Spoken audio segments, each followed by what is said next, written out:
Para sa akin, pare, ang bulalo ay perpektong pagkain. Lalo na ngayon nag-uulan, di ba? Bakit perpekto ang bulalo? Sabaw. Ang sarap ng sabaw, pare. Karne. Sino ba hindi mahilig sa karne? Higit sa lahat, gulay, di ba? Maganda kasi sa bulalo, pwede mo siyang kainin ng siya lang. Kain ka ng karne, sausaw mo, tapos sundan mo ng gulay. Pwede mo ring ulamin. Tapos kapag may natirang sabaw, rep mo lang sa gabi kapag daw nanonood ka ng Ninong Ray, higop-higop ka ng sabaw, di ba? Perpekto ang bulalo para sa akin. So dapat ang bulalo, hindi na ginagalaw yan. Pero gagalawin natin yan, pare. Welcome sa ating komplikado series. Medyo matagal na tayo hindi nagko-komplikado series, no? Kasi ang mga simpleng pagkain, pakukomplikahin natin. At wala nang masisimple pa para sa bulalo kasi pinapakuluan lang yan, di ba? Wala nang halos gisa-gisa minsan yan, Pero ngayon, hahanapin natin ng parang kasi yung mga gantong pagkaing simple, ito yung mas open sa paglalaro, pare. Di ba? So dahil dyan, gagawa tayo ng tatlong klase. Pag sinabi sa'yo, Amity, i-describe mo sa akin ang bulalo. Malambot na karne. Tsaka? Masabaw. Masabaw. Oo. Ano lasa ng sabaw? Lasa nung karne na matabang-tabang. Lasang baka, matabang-tabang. Light ng lasa ng sabaw ng bulalo. Buulan, no? Babahay na naman kami. Sir. Karwas lang. Karwas lang. Medyo marumi na eh. So si tofu na basa, ilalagay muna natin dito sa mas mataas na lugar. So yung basic na bulalo, basically ay light beef stock na may gulay lang siya. Yun lang siya, yun lang talaga siya. Subukan nating paglaruan yung tatlong elemento na yon. Sabaw, gulay, at karne, pare. Gagawa tayo na isa na medyo smoky. Mga karne natin, nahihiling tayo sa smoking and masarap naman ng smoking sa sabaw, smoky flavor sa sabaw. So, smoke natin yung karne, tapos grill natin yung gulay. Tapos meron tayong isa, Japanese-inspired. Kukunin natin ang lasa ng Japanese, tapos ipapasok natin doon. Tapos, yung isa naman ay spicy. Hindi lang basta spicy, pare. Kasi kung gusto mo lang spicy, sana dahil kami na lang sili yan. Tapos na, di ba? May gagawin tayong konti. So, with that said, pare, matagal na palambutin to, kaya simulan na natin yan. Baha na naman. Ay, ito. Hindi pa naman pala masyadong baha. Marami na tayong pinakitang paraan dito kung paano mag-smoke ng mga kung ano-anong protina. Pero ito yung gagawin ko. Technically, ito ay ihawan. Tapos ayun yung uling niya. Tapos meron kami dito, pellets to, na nasa smoke box. Papatong lang natin yan dyan para mag-produce ng usok, dahan-dahan, di ba? Hindi naman kasi natin isusmoke ng matagal tong karne na to. Kasi usually, kapag nagsusmoke ng mga karne na ganyan, gusto nilang palambutin dyan. Hindi ganun yung gusto natin mangyari. Ang gusto natin, lumambot pa rin siya sa tubig kasi gusto natin, lasa ng pinausukang karne, mapunta sa tubig, pare. Nagpakita na ako dati kung paano mag-ihaw. Sorry, mag-smoke gamit ang karton. Uy, nasusunog! So, ganito po ang mangyayari kapag mali po ang temperature nyo. Hindi. Para extinguisher, pre. So, wala po kami ribs ngayon. So, ang pagluluto talaga ay isang fire hazard. Nakapatong kasi sa damo yun eh. So, yung damo yung nagsunog nun eh. Umapoy talaga yung karton, di ba? So, ingat na lang din kayo. Lagay natin yan dyan. Yan. O, pausukan lang natin yan. Tapos medyo matagal-tagal to. Pausukan mo na, palalambutin mo pa. So medyo matagal talaga. Pero okay lang yan, pare. Adjust ko lang itswa. Alright, balik tayo sa loob.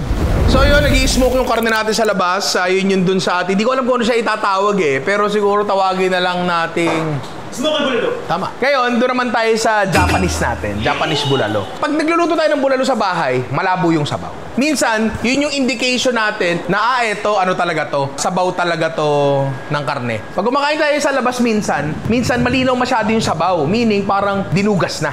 Hindi ko talaga alam. Pero may mga technique naman kasi talaga para palinawin yung sabaw. So, dito sa Japanese natin, ang goal ko dito, maging malinaw yung sabaw niya. Para alam mo yun, di ba pag Japanese, medyo minimal yung itsura ng pagkain nila. Pagka Pilipino, tapos malinaw yung sabaw. Parang hindi natin gusto yun eh. Pero eto, gusto natin maging malinis yung itsura niya, pare. So, syempre, beef shank pa rin. Nga pala, bago ko ituloy ito, discussan natin nasa ba ang beef shank. Kunyari, ito yung binti ng baka. Yan. Balbon? Balbon, pre. Hanggang di... Gul dito, pre, walang laman na. Ito yan, ito ang beef shank. Dito, sa side na to, maliit siya, tapos maraming buto. Dito sa side na to, malaki siya, pero marami ring buto. So, ang pinakamaganda talaga yun dito. Yung sa side, ayan, no? Malaman yan. Dito, kasi pag lumalapit ka na sa tuhod, minsan pag nakachamba ka ng bulalo sa grocery, yung may gano'n, may tuhod talaga yun, di ba? Maraming salamat po. Hugas na akong kamay.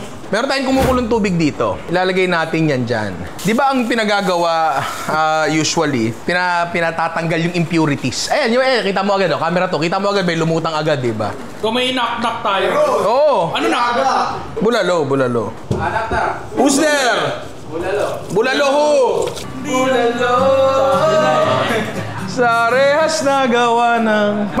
Maganda. Pasok. Anyway, habang nag-iisip ng knock-knock yung iba dyan, pinakukuluan natin to para lang yung mga dugo-dugo, mga kung ano-anong impurities niya, matanggal na. Para kapag nilagay na natin dito, hindi na siya masyadong marumi yung sabaw natin, di ba? Ngayon, siguro ako dati may nakita akong gumagawa niya. Sabi ko, sayang yung lasa ng baka. Kasi magpapakulo ka dito ng around mga, 10-15 minutes, tapos itatapon mo yung sabaw kasi. Kaya mo, sayang yung lasa ng baka. Pero alam nyo, tinikman ko yung lasa nun, yung itatapon, hindi naman siya mabaka pa. Natatapon na lasa, hindi naman masyadong marami. Sakto lang talaga siya, di ba? So, ito ang first step natin. Yun nga, paukuluan siya ng 10 to 15 minutes. Tapos, babanlawan natin yan. Katulad ng kung paano yung ginagawa sa mga buto-buto pang ramen. Ganun sa... Ibig sabihin, nag-research tayo ng ramen. Tama. Baka mamaya. Oy! Nung nakaraan, may trabaho ako sa labas. May nakausap ako, pare. Mahilig sa ramen. Oo. Teka, si Ramen Ang? Hindi si ramen ang. Hindi, pero may nakausap ako. So Si Ramen Bagsaysay? Hindi. Hindi natin alam. Baka in a couple of weeks, mag-ramen tayo. Di ba? Ayan, kitang-kita agad yung mga dumi. Di ba nga kumukulo yan, di ba? So, yun, pakuluin lang muna natin yan. Oy, who's there? Bulalo. Okay. Bigyan kita ng task. Meron tayong knock-knock bandis. I-print mo. Alam mo, may narealize ako kanina habang pinapakuluan to. Bakit pa natin ginawa to? Kasi at totoo niya na, hindi ako naniniwala yung impurities na yan ay marumi. Hindi ako naniniwala doon. Ang impurities na yan, ginagawa lang yan, pampalinaw lang ng sabaw. Bakit ko pa ginawa to? Ilalagyan din naman natin ng miso paste mamaya. Lalabo din naman yung sabaw. Pero at least, na-impart ko na sa inyo yung technique kung paano matutulungan maging malinaw yung sabaw ng yung bulo nyo. Kitang-kita, diba? Pero lasa't lasa sa akin, hindi naka-apekto yan. Aesthetics lang yan, pare. So ngayon, kukunin na natin yan. Gaya natin sa isang bowl. Ngayon, babanlawan natin to. Kapag merong mga nakadikit na itim-itim sa buto, tanggalin nyo. Isa pang nagpapa-cloudy, sabaw ng bulalo, is yung kulong-kulo, pare. Yung glug-glug-glug-glug-glug. Hello, how are you? Glug-glug, garit na garit yung kulo. Kasi natatanggal yung meat fibers mula hindi fiber, sa kanya, lumulutang-lutang siya sa sabaw. So dapat kapag nagpapakulo kayo ng karne, mahinang apoy lang. Hindi totoo na kapag nilakasan nyo ang apoy, mas lalambot, magkakadurog-durog lang yung karne yan. Kasi nga, basta may kumukulong konti dyan, 100 degrees Celsius na yan, hindi na magbabago yan. Kahit lagyan mo pa ng tinidor yan, hindi na magbabago yan, pare. Sa pressure cooker, kapag tama yung pagkakagamit nyo ng pressure cooker, yung sabaw sa loob niyan halos hindi kumukulo. Mas malinaw ang sabaw sa pressure cooker. Mas mabilis pa, di ba? May chance rin pala, bone marrow ng bulalo nyo ay matanggal. At okay lang yun. Normal lang yung bagay na yan. Hindi, taba yan taba. Dito, intact pa naman lahat to. Grabe! Test yun! Tumawa. Test yun! Dalawa, sir. Sulatan mo. Bin, times to event ngayon. Ngayon, pressure cooker natin, lagay na natin yan. Yung mga bulalo natin. Pasin nyo yung sabaw ko, hindi ganong karamihan. Kasi yan, pre, mas dumadami yung sabaw ng bulalo, mas tumatabang yung sabaw. Tumatabang! May demerit yung kananang-kana. Tapos, lagyan na natin ng yan. Eto. Seaweed to, pre, na kadalasan nilalagay nila sa kung ano-anong pagkain. Pag inamoy mo siya, medyo may amoy siya, kiamoy, champoy. Diba? Pero light lang ang lasa nito, pre. So, lagay natin yan dyan. Bawang. Ang bawang talagang maganda ilagay dito, yung buo, patasin natin sa gitna. Pero eto kami meron. Pwede rin naman tong bawang natin, yung bawang hubad. Alin man dyan sa dalawa. Pero eto, puputulin nyo sa gitna. Pero para dito sa Japanese style natin, eto na lang, bawang hubad. Lagyan natin yan. Sa sibuyas natin, putol lang sa gitna. Yan. Balatan lang natin. Actually, may nakita ako dati, pre. Francis na chef siya. Ginawa niya, yung mga sibuyas na brown, pre, yung tuyo yung balat. Nagmagawa siya ng stock, sinasama niya yung balat. Kapag sinama mo yung balat, nagiging brown yung sabaw, brown na malinaw, ha. Tayo kasi medyo parang takot tayo sa balat ng sibuyas. Ba't di kayo tumawa? Demerit yun. Times 2. Hindi tumawa. Kailangan tatawa. Sir, hindi rin tumawa yan. Ganyan natin dyan. Tapos, pamintang buo. Diba? Konti lang. Tapos, dahon ng laurel, konti lang. Kung ako ay magluluto niyan, pati isang ilalagay ko dyan. Pero dahil Japanese to, and yung linamnam natin, manggagaling mamaya sa mga iba pa ilalagay natin, kasi na lang ang ilalagay ko dyan. Yan. Tapos, isa pa, na makakadagdag din sa linamnam ng sabaw natin, dried shiitake mushrooms, pare. Takpan natin yan. Tapos pressure lang natin hanggang lumambot. Iba-iba kasi yan sa bawat pressure cooker, Pero dito, tansyahin ko muna. Around mga 25 minutes, pare. Teka lang, bago tayo mag-cut. Ito, nakikita mo yung mga lumulutang-lutang na yan. Yan yung magiging itsura sana ng sabaw natin kung hindi natin pinarboil. Walang pinagkaiba sa lasa yan, pre, ha? Walang pinagkaiba. Itsura lang talaga yan. Gusto lang natin na medyo mas... alam mo naman kasi kapag hapon, maganda itsura ng pagkain, di ba? So, yan, lasa. Walang pinagkaiba yan. Pero since talagyan din nga natin ng miso paste, magiging malabo pa rin siya. Ewan ko, at least na-share ko sa inyo yung technique. Para dun sa last natin na bulalo, ito nga yung spicy version natin. So, magsisimula to sa parang normal na bulalo lang din. Naghihiwala ako sibuyas dito kasi pang sabaw na natin yan. Nga pala, no? Kunyari magluluto lang kayo ng normal na bulalo sa bahay. Isang magandang paraan para makakuha kayo ng lasang bulalo pa rin pero may konting dagdag na lasa. Isisir nyo kaya iihaw nyo. Pwede yun. Mag-brown din yung sabaw nun, di ba? Isa pang maganda, napansin ko pala, no? Kapag sinisir mo muna yung bulalo, nababawasan din yung scam niya. Which again, wala na, sir, magkatawa ng nakabawas ng scam yun, which again, wala namang pinagkaiba masyado sa lasa, pero just good to know. So, sibuyas, lagyan natin dyan. Bawang. Tapos, yung baka natin, na again, binlunch ko na. Tapos, pinabanlawan ko na rin kay Amity. Sana kasya. Kasya ba? Kasha! Yan, kasya nga. Tubig. I-search mo nga sa Google. Does the meat needs to be submerged in liquid when cooking in a pressure cooker? Lalambot ba ang karne kapag nasa taas siya ng tubig ng pressure cooker? No, in a pressure cooker, meat doesn't need to be fully submerged in liquid, but it should be in contact with enough liquid to create steam and reach pressure. Okay, so Steam and pressure ang nagluluto sa kanya. Okay. So, hindi siya kailangan nakalubog talaga. Okay lang na ganyan yung itsura niya, di ba? So, proceed na tayo. Pamintang buo. Dahon ng laurel. Etong ginagawa natin, maliit to para sa ganyang karaming karne. Pero ang gusto lang naman natin dito, maluto muna yung karne. Mamaya natin siya assemblein as bulalo, di ba? Tapos, ano pa ba kailangan ko ilagay dyan? Dito pwede ako maglagay na asin dito. Patis dito, patis. So, okay. Yan. Literal na kapag naluto yan, lumambot siyang bulalo yan, lalagyan mo na lang ng gulay yan, di ba? So, yun. Pressure cooker na natin yan. Tapos siguro, doon tayo sa pangatlo natin, pare. Ay! Who's there? Bulalo. Bulalo ho. Bulalo ka man sa Ang ganda nun. Pare, sobrang bango. Diba? Pagpasok ni George. Kasi kumuha sa labas eh. Sobrang bango. Parang, may amoy siyang smoke na hindi amoy siga. Akala kasi ng iba, pag sa smoke, lasang gatong. Amoy gatong. Hindi ganun yun, pare. Kapag tama yung pagkakasmoke, yung hindi umaapoy, yung kahoy na pinagsusmoke nyo, amoy amoy matamis. Ang magiging main differentiator nitong bulalo na to ay yung smoke talaga. Ang smoke kasi, I treat smoke like a spice. Parang ganun siya. In the sense na kapag sumobra siya, kaya niyang i-overpower yung isang buong dish. Parang ganun. So eto, enough na, ang lakas kasi ng lasa ng usok. Alam naman natin lahat dyan. At kahit saan mo ilagay yan, kakatas yan, di ba? So tulad ng sa sabaw, di ba? Bango.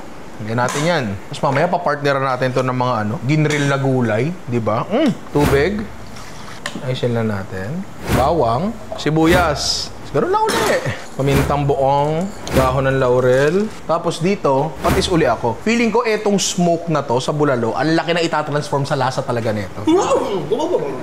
Ipe-pressure lang din natin to. Tapos kapag okay na yung mga karne natin, tsaka na tayo mag-focus sa gulay. Pero may gagawin pa tayo isa, pare. Yung pampaanghang doon sa spicy bulalo natin, pare. Madali lang. So, yung Japanese bulalo natin, eto na. I-retrieve natin yung karne. Alam mo, eto lagi yung dilema sa bulalo.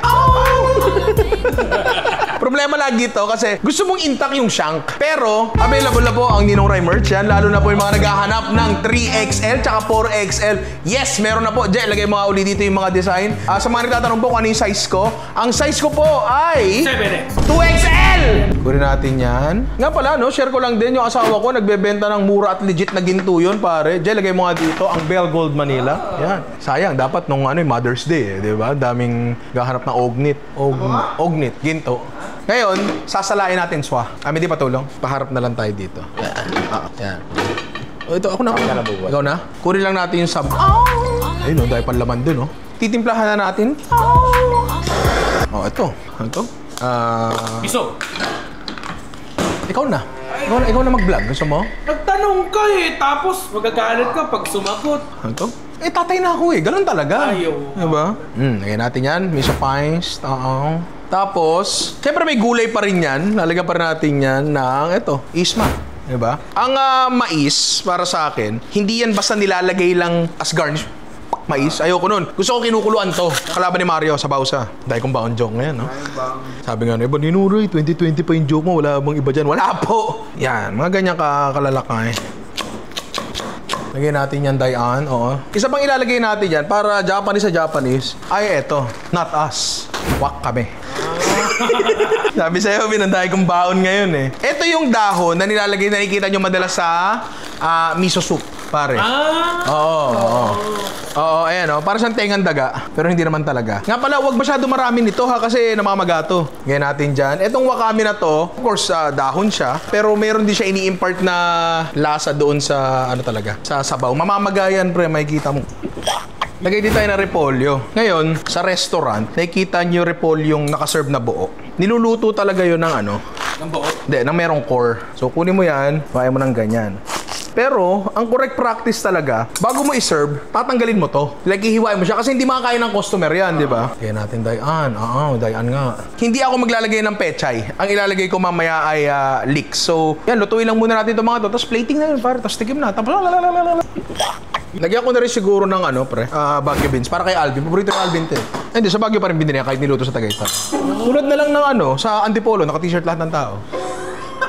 Kasi nga Antipolo nga sila. Nilagay ko lang yung Baguio beans, mabilis lang yan. Tapos lagay na natin itong karne. Ngayon, yung mga shank na medyo butas-butas, lagay natin sa ilalim yan. Pangit yan. Isma. Tapos ito yung sinasabi ko kanina, kapag mag-serve ng ganito, yan buo pa rin siya, di ba? Pero kapag isa-serve, putulin na. Yan. Gaya natin dyan. Gaya natin dinay. Yan. Sabaw. Yan. Para lang mas malinis. Gitna. Ay! mukhang ramen. Lagyan natin ng chinap na leeks, pre. Mahalaga to. Lagyan natin dyan sa gilid. Nori! Di ba? Bigla na mukhang Japanese. Lagyan na rin natin yan. Eto na ang ating Japanese bulalo. Na mukha namang maganda, di ba? At mukhang masarap. Pero paano natin malalaman kung masarap yan? Tikman na natin yan, pero dyan lang sila muna, konti lang. Ang galing.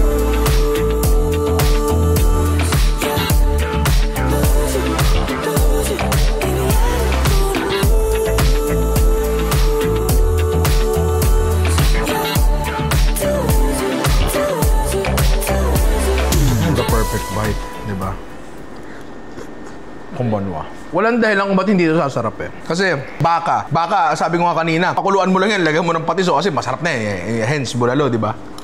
Pinasukan po natin ng kung ano-ano. So lalo masasarap yan, binali ka dito.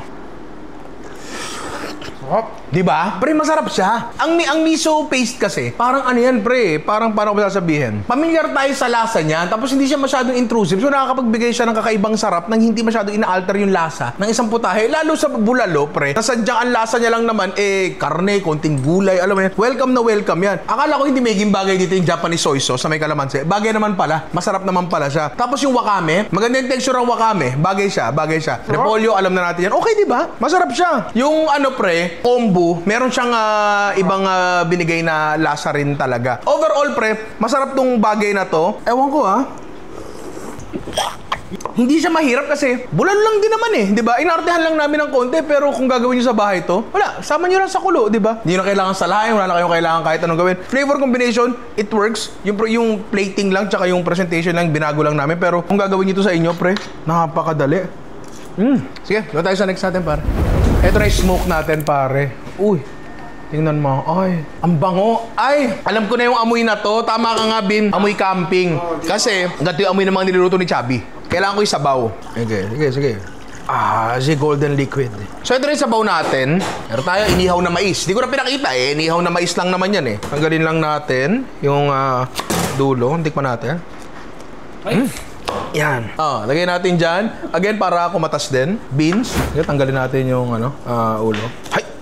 Yan. Tapos yung repolyo natin. Titimplahan natin yan. Mantika muna. Tapos asin lang. Kiskisin natin. Kasi kung yung mais, inihaw natin, dapat yung repolyo rin, di ba?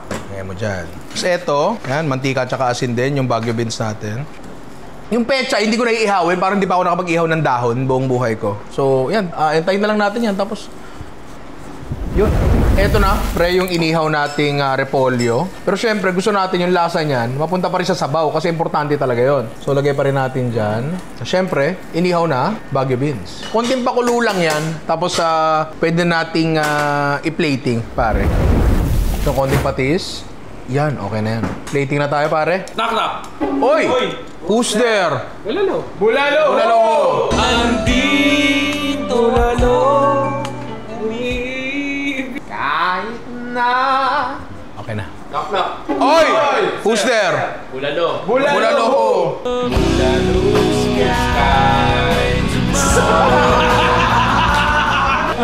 Ang ganda nun ah. Oh, knock knock. Oy!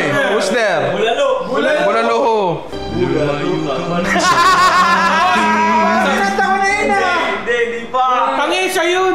Bulalo sama sa Ay, recycle. Lara. Amoy na amoy talaga yung pagiging smoky, pare. Tapos, repolyo. Hop. Yan. Diba? Buo. Ayan mo yan dyan. Kuha ka na mais sa gilid mo para kitang-kita yung pagkasunog. Kasi yun nga yung gusto natin, ano dito eh. Smoked bulalo. Lalagyan natin ito. Ito lang yung parang fresh na fresh dyan. Ating pechay Tagalog. Mabilis lang dapat. Okay na. Yan. Sabaw pa. Lalim ng pag-iisip nito. Tapos, lagyan natin ng ligaw na bone marrow. Yo. Sakto. At eto na, pare, ang ating, ano tawag dyan? Smoked bulalo. Mukha naman talagang napakasarap. Pero paano natin malalaman kung masarap yan? Sa akin pa rin talaga. Ayo! Kaya natin niya pero Jerome sila muna konti lang. Alam mo naman eh.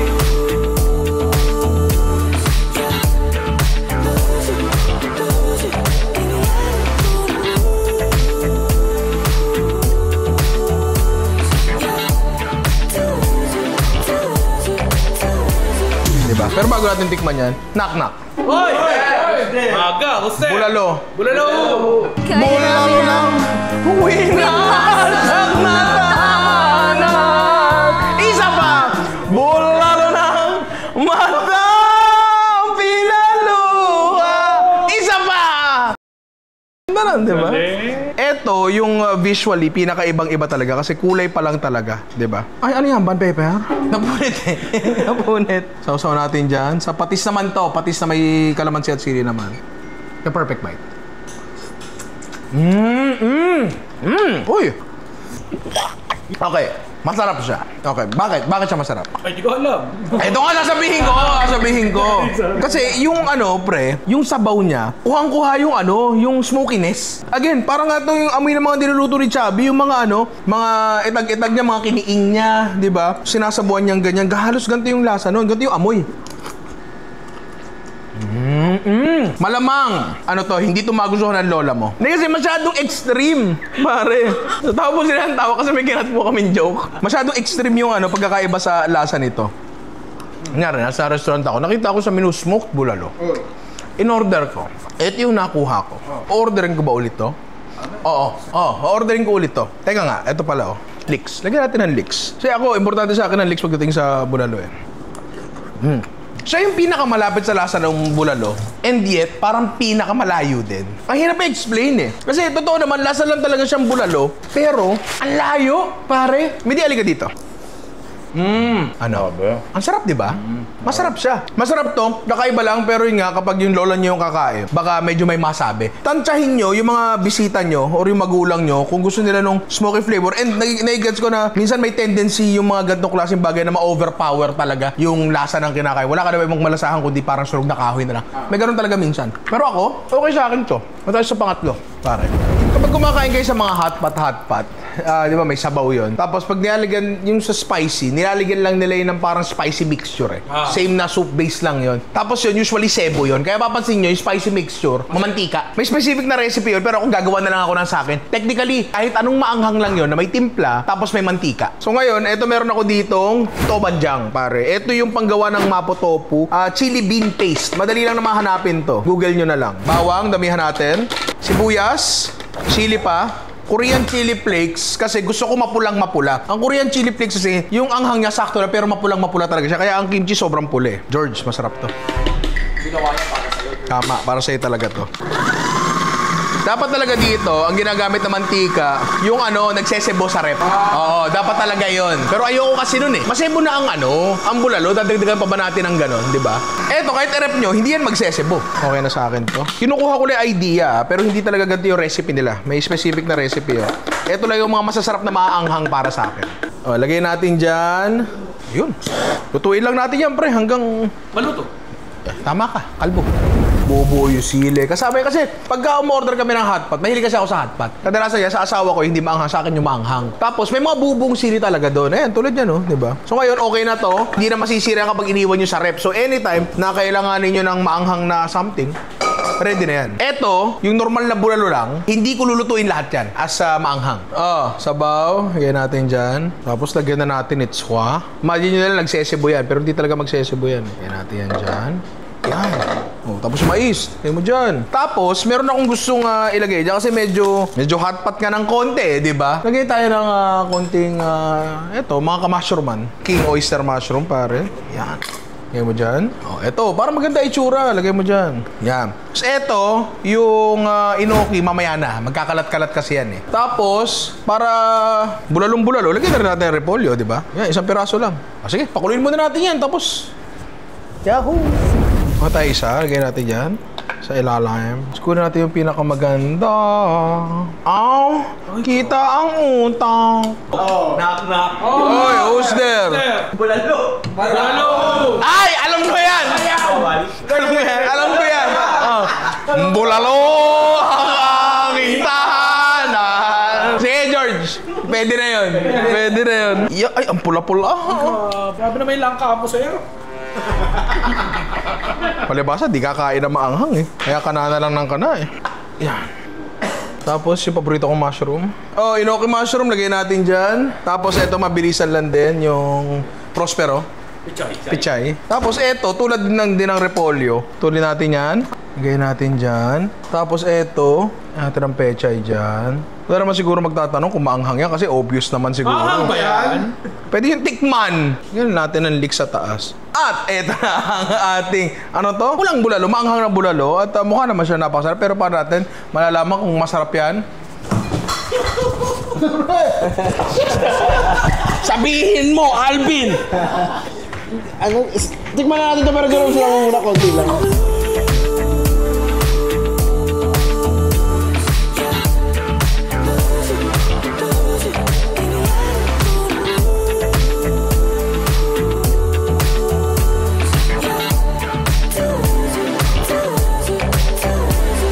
Ay, ang pula. Ano yung ketchup? Tingnan muna natin kanin tsaka sabaw. Parang hindi ako kasi kumbinsido maanghang eh. Ay, gusto mo? Sige, George. Hindi, ang ganda ng tingin mo eh. Parang hindi naman siya masyad... Uy. Hindi, wala. Parang hindi naman masyado maanghang. George, gusto mo bang tikman? Ay, gusto! Tinatanong ko lang naman. Diba? So, may karne? Dayan mo na. The perfect bite. Oo nga, nilunok ako, di tinakman. Ano, maanghang ba? Maanghang?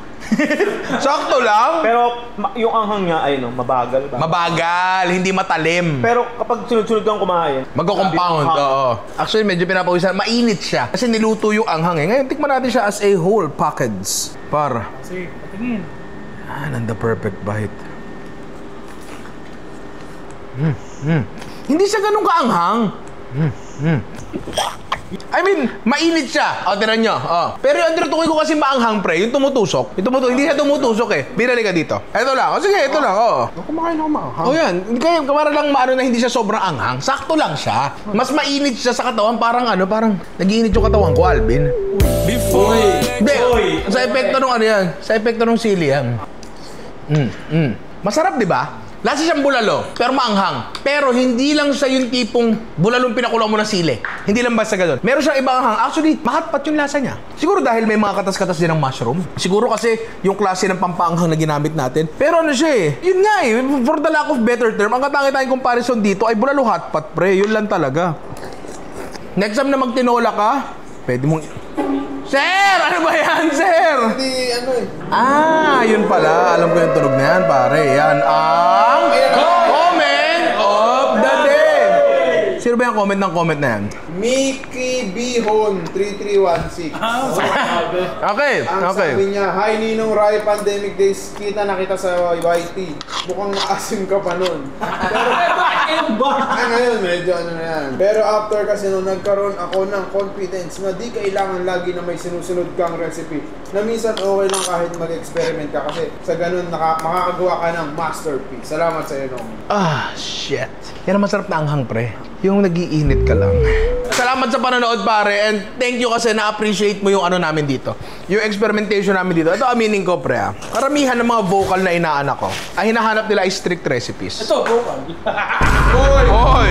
Kung ikaw ay talagang inaanak, alam mo na hindi talaga ako masyadong nag-provide ng recipes. Ang binibigay ko ay concepts and theories na pwede yung i-apply sa kung ano-anong bagay para makagawa kayo ng sarili nyong putahe, di ba? Yung mga naghahanap ng recipes, nagigets ko naman kung bakit, pero subukan yung magluto ng isang bagay galing dito sa channel na to na wala kayo sinusunod na recipes. Like, panoorin nyo isang episode. Di ba? Tulad ni Mickey Bihon. Nanood lang siguro siya tapos sakit, ay pwede pala yan. Akala kasi ibang tao, pagluluto, magsusunod lang sa formula. Alam mo yun? Lagyan mo ng isang kutsarang ganito, 5 kutsara pagmamahal. Yun na, hindi, pre. Ang pagluluto, ano yan? May puso yan, pare. Tsaka ako, naniniwala ako, ang joy ng pagluluto ay hindi lang dapat nandun sa resulta. Hindi lang dapat yung kumakain ang nasasarapan, kundi pati yung nagluluto. Kasi lungkot naman nun. Diba? Kailangan habang natrabaho mo yung bagay na yan, sumasaya ka rin para mas masarap yung pagkain mo. And malamang sa malamang, si inaanak na Mickey Bihon, ganun ta. Kaya nga Mickey Bihon yung pangalan yan diba? Maraming salamat sa'yo na appreciate ka namin bilang inaanak. Kinuha natin isa sa pinaka-simple at isa sa pinaka-perfectong pagkain ng Pilipinas at yun ay bulalo. Kasi nga kompleto na gulay, karne, sabaw. May kilala ka bang tao hindi kumakain ng bulalo? Parang wala Parang ang hirap i-hate ng bulalo. Kasi, ba't nga ba? Perfecto pagkain ng bulalo para sa akin. At ano rin siya, perfecto rin siyang laruin. At dito sa mga ginawa natin, actually lahat masarap Lahat masarap. Pero ang pinaka-gusto ko, Japanese. Sumunod yung maanghang, pangatlo yung smoky. Ikaw, Bin, ano sa'yo? Japanese. Ikaw, Midi. Smoke sa'yo? Ikaw, Dre. Smoke din sa'yo. Ikaw, George. Japanese. Hindi maanghang? Hindi. Ikaw, Ian. Ako, yung ulam niya adobo kanina. Hindi! Ano ba? Yung sa bulalo lang. Yung Japanese. Japanese. Ikaw. Hindi ko pa natikman yan pero yung Japanese. Ito kasi, hindi, sige, mamaya, tikman nyo. Madali lang naman diluto lahat. Hindi tayo masyado nag-deviate sa typical na pagluluto ng bulalo, which is pakukuluin mo lang, lalagyan mo ng gulay, titimplahan mo, tapos na. Kaya sana itry nyo lahat to, and pag tinry nyo, tapos sasarapan kayo, mag-comment kayo balik kayo sa video na, tapos mag-comment sa'yo, Ninong Rai, ang pogi mo, tapos ang sarap pa. Maraming salamat, sana nag-enjoy kayo dito, and gusto pang makaparoon ng mga ganyan, ayan, click nyo yan. At nga pala, Ninong Rai merch, available na. Meron ng 3X, meron ng 4X, pare. Ako ay 2X. So yun, I love you mga inaanak. Meron pa lang suggestion. Ano? Kung kunyari, inaano mo yan. Sabi mo, follow ka nila, ganun. Dito mo ilagay yung follow. Ayoko, ma. Para pake-follow.